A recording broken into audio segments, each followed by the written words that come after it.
Salve galera, amigos inscritos do canal chamado Tricolor, sejam todos bem-vindos para mais um vídeo do canal. E o assunto de hoje, galera, é como você já deve ter visto na capa: padrão de jogo.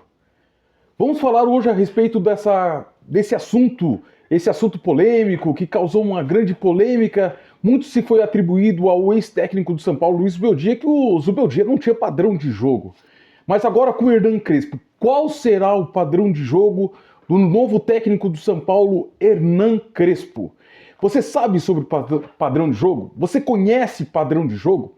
Vamos abordar esse assunto com um pouquinho mais de profundidade. Eu quero trazer algumas ilustrações para vocês, algumas imagens ilustrativas para vocês.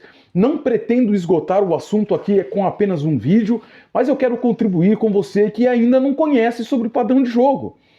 Vamos falar sobre esse assunto porque esse assunto tem norteado as redes sociais, os grupos de WhatsApp e também as lives dos canais são paulinos e outros que abordam um tema futebol.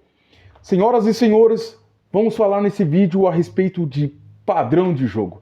Mas antes eu gostaria de contar com o seu like, com a sua inscrição no canal, que você ative o sino de notificações, mande uma mensagem qualquer no canal, comente, diga um oi, um boa tarde, bom dia, boa noite, qualquer coisa, porque isso ajuda o algoritmo do YouTube a recomendar esse vídeo para mais torcedores são paulinos, beleza? Sejam bem-vindos ao canal chamado Tricolor. Galera, vamos começar definindo o que é padrão de jogo para você entender perfeitamente, de maneira clara, entendeu? O que significa padrão de jogo. Vamos lá. É como se fosse a assinatura do time dentro de campo. Vou dar alguns exemplos para vocês. Um time que sempre sai jogando com passes curtos desde a defesa tem um padrão de construção sustentada. Sabe quando o time do Fernando Diniz, ele sai tocando a bola com o goleiro, toca para os zagueiros, aciona os laterais e assim sucessivamente? É a chamada padrão de jogo. Padrão de jogo do time do Fernando Diniz, a saída sustentada. Existe a questão da bola longa, quando o time aciona demais através da bola longa os seus atacantes. É um padrão de jogo, é a assinatura do time, do determinado time. Então, padrão de jogo é uma questão que se repete o tempo todo dentro daquele jogo, dentro daquele time. Você consegue definir aquele time através daquele padrão de jogo. É mais ou menos o Muricy Ball. Estão lembrados? O Muricy Ball tinha um padrão de jogo, de bolas cruzadas à área para o centroavante. E isso é o padrão de jogo. Do Pep Guardiola, o chamado tic-tac. O padrão de jogo do estilo do Pep Guardiola. Beleza, galera? Então isso é um padrão de jogo. Definido o que é o padrão de jogo, que é uma assinatura, é um padrão que se repete, é algo rotineiro naquela equipe, naquele time. Vamos agora, eu vou mostrar ao longo do vídeo algumas imagens para vocês sobre a questão de padrão de jogo, beleza, galera?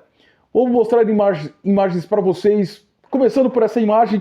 Você já consegue ver aí na imagem a formação de uma equipe, contra-ataque, tudo isso está dentro dos conceitos de futebol, de padrão de jogo, de padronizar o jogo daquela equipe. A marcação-pressão, marcação homem a homem. Lembrando, já quero deixar claro para vocês, como eu falei no outro vídeo, que marcação homem a homem, o Crespo já utilizou em outras oportunidades. Talvez utilize aqui no time do São Paulo. Eu só vou abrir um parênteses, porque para fazer essa marcação homem a homem, o time precisa estar muito bem fisicamente. Sobrecarga, intervenção do jogo, que são as bolas longas, né? Acionadas de trás pelo goleiro ou pelo zagueiro para frente. Linhas de marcação, marcação-pressão alta, bloco médio, bloco baixo, bola em profundidade. Para isso é necessário que tenham jogadores com a característica, por exemplo, de um Gabriel Neves, não é? Você precisa ter jogadores com essas características. O Luiz Gustavo fazia essa função, mas está momentaneamente fora de combate. Gabriel Neves fazia muito isso. Marcos Antônio consegue fazer esse tipo de jogo. Quem mais? O Alisson até faz esse tipo de jogo, mas muito menos. Então precisa de jogadores com essas características que consigam fazer a bola em profundidade. O Ibali, se retornar ao time do São Paulo, faz muito bem esse tipo de jogo. Por isso, a questão o ex-técnico do São Paulo, Luiz Ubeldia, utilizou muito o Oscar descendo para segundo volante, quando a marcação estava bloco médio ou muito recuado do time adversário, para ele fazer essa bola com profundidade. É um movimento estratégico dentro do jogo para tentar o time do São Paulo pegar um contra-ataque, um jogador do São Paulo que esteja melhor posicionado, e tudo isso vem de frutos de treinamentos. Beleza, galera? Vamos ver qual vai ser o estilo de jogo, o padrão de jogo que o técnico Hernan Crespo vai implementar dentro do time do São Paulo. Tem a questão do impedimento tático e muitas outras questões, beleza, rapaziada? Vou trazer aqui na próxima imagem para vocês, agora já com um modelo, e vocês verão ali a imagem do escudo do São Paulo, a mais bela imagem de escudo do futebol mundial, e o time de vermelho representa o time de São Paulo, beleza? Para você poder identificar legalzinho ali. Padrão de jogo ofensivo, notem na imagem marcação do padrão de jogo ofensivo, padrão de jogo ofensivo, um outro formato de padrão de jogo ofensivo logo à direita. Abaixo nós veremos marcação, pressão alta.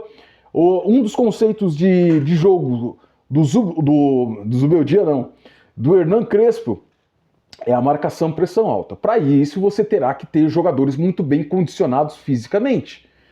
Para que o time do São Paulo possa fazer a tal da marcação, pressão alta, galera, terá e estabelecendo assim um padrão de jogo, uma marca de jogo, uma identidade de jogo, é preciso que os jogadores fisicamente estejam muito bem preparados para fazer a tal da marcação pressão alta. Beleza, galera?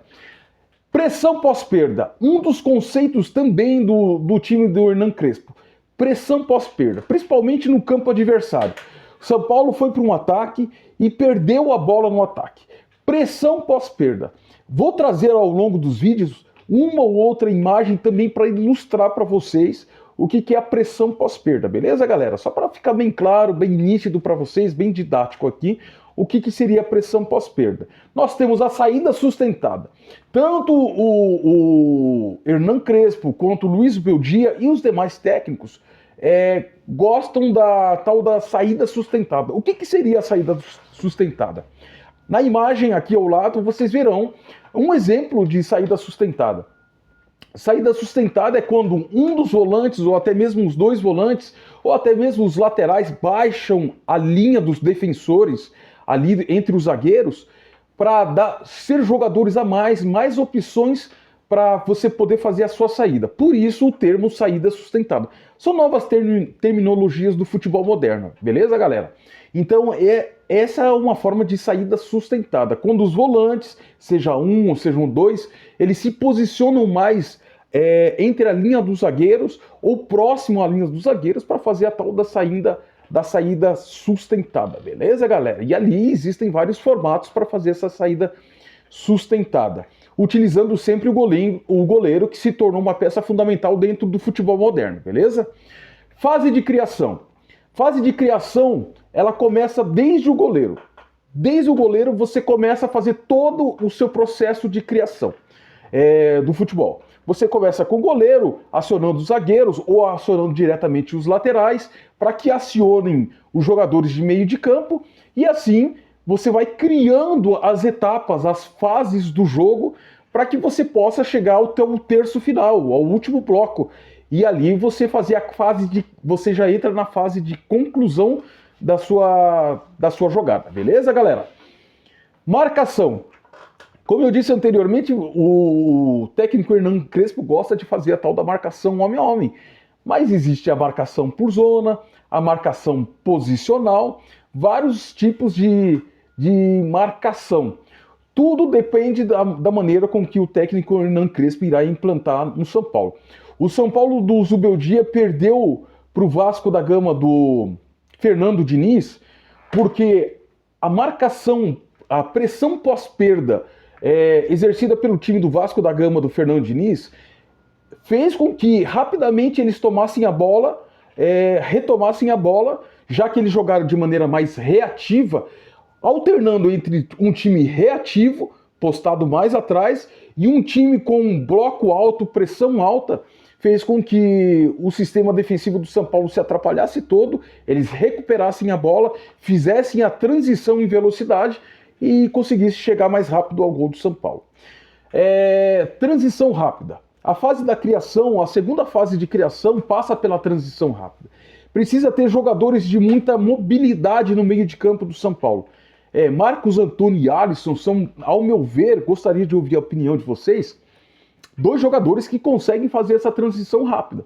Se você coloca um Oscar que tem uma inteligência tática ali na frente, não é mais aquele jogador que te dá a velocidade, mas é um jogador que te dá velocidade em termos de pensamento, de raciocínio, porque é isso que caracteriza um verdadeiro camisa 10, já abrindo uma aspas aqui, né? O verdadeiro camisa 10, ele não espera para ler o jogo a partir do momento que ele está com a bola, mas ele lê o jogo antes de estar com a bola. Por isso o Luciano não é camisa 10, galera. Porque o Luciano só vai fazer a leitura, o mapeamento dos espaços a partir do momento que ele está com a bola. Por isso ele não é um camisa 10. O Oscar, diferentemente, ele faz a leitura, o mapeamento dos espaços, aonde estão os atacantes, aonde tem jogadores mais bem posicionados. É um outro jogador que também consegue fazer inversões antes de estar com a bola. Então a fase de criação passa muito pela característica dos jogadores que comporão o meio de campo do São Paulo. Portanto, o Pablo Maia já não é um jogador que participará tanto da fase de criação. Mas Alisson e Marcos Antônio, um Luiz Gustavo, um Ibali, por que não, tem mais características.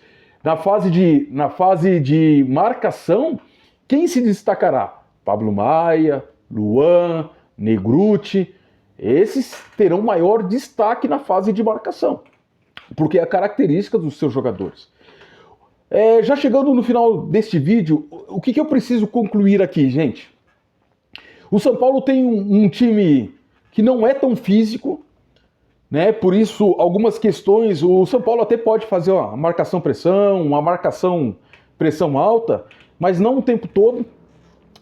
O São Paulo não é um time agora, nesse exato momento, que tenham muitos jogador de meia atacante, meia de criação, né? Então, vamos ver o que o técnico Hernan Crespo irá utilizar. Se trabalhará mais com posse de bola, ou será um time mais reativo, ou ele irá alternar entre essas questões. Mas o que eu quis trazer para vocês é que o São Paulo terá um padrão de jogo. Todo técnico tem um padrão de jogo. Ele é bom ou é ruim? Isso é matéria para uma próxima discussão. Mas que o São Paulo com o Hernan Crespo terá mais de um padrão de jogo, pode ter certeza, galera, que isso vai acontecer. Vai sair jogando pelas laterais, sair jogando por dentro, irá alternar entre jogar pelas laterais e alternar por dentro, seu padrão de jogo. Tudo isso nós iremos observar ao transcorrer do trabalho do técnico Hernan Crespo, beleza, galera? Lembrando que as características dos jogadores do elenco São Paulo são múltiplas, são diversas. Então vão poder proporcionar ao técnico Hernan Crespo, é verdade que tem algumas carências, alguns modelos, alguns padrões de jogo diferentes no time do São Paulo, beleza? Se você gostou desse vídeo, se ajudou você a entender o que é padrão de jogo, é a assinatura do time, é algo que se repete no time, é a identidade do time. Se ajudou você a compreender o que é padrão de jogo, eu convido você a se inscrever no canal chamado Tricolor, deixar o seu like, ativar o sino de notificações, fazer um comentário e compartilhar esse vídeo. No mais, estamos juntos, porque ser São Paulo não é uma escolha e não é uma opção, galera. Ser São Paulo, bata no seu peito com muita alegria, beije o seu escudo e diga, é sim uma forte vocação. Tamo junto, até um próximo vídeo, se Deus quiser. E vamos, São Paulo!